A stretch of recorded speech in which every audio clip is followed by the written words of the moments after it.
Hi, Emily. Hi, how are you? Good. How are you? Doing well. Uh, Now it's your second time at our show, and you're becoming frequent guest. Um, Let me ask you this question: What did you find interesting? What struck you, with this event, with this dialogue series that we had about on skills building? Um, I think something about this specific series that is new, not only to this specific dialogue series, but a lot of peace building, conflict discussions, not just regarding the South Caucasus, but in general, was the demographic makeup. We were a group of all women that came together to have this discussion and to have this dialogue. And that is something that we don't see very often. This is a very male-dominated field. I think the South Caucasus is a very male-dominated region. Um, and as that's slowly beginning to change, I think it's important to bring women together to discuss peace-building initiatives and discuss conflict.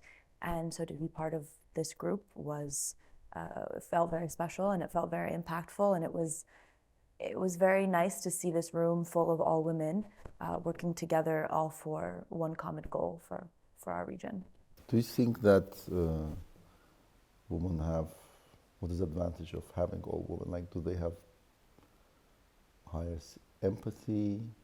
Yes, I do think that women tend to, I don't want to generalize and say every woman and has a higher sense of empathy, but I do think in general, women can have higher levels of empathy in discussions. And I also think that when discussing conflict, it's very important to hear a woman's perspective because across the board, women and girls are disproportionately affected when it comes to conflict, when it comes to instability.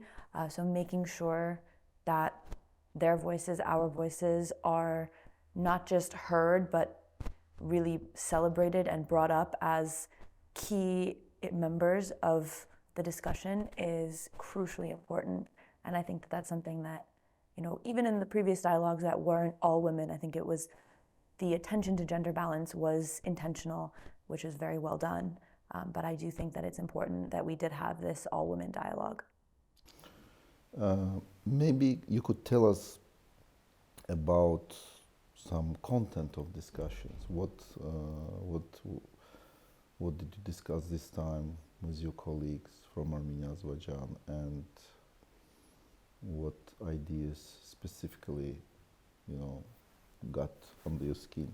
Yeah, I think that having this follow up from the first dialogue was very helpful because we were able to expand upon some of the ideas that we already discussed back in March, as well as create new ones because we did have new participants and we've had just more time to think about the kind of initiatives that we want to put in place. So I know a couple of the ones that were continually evolved from last time related to the idea of a conflict management and mediation and peace building certificate program for young professionals from Armenia and Azerbaijan, as well as a group tourism idea for the South Caucasus region in order to promote just general cooperation, economic cooperation between the three countries, and to promote the regional identity of the South Caucasus as a global region.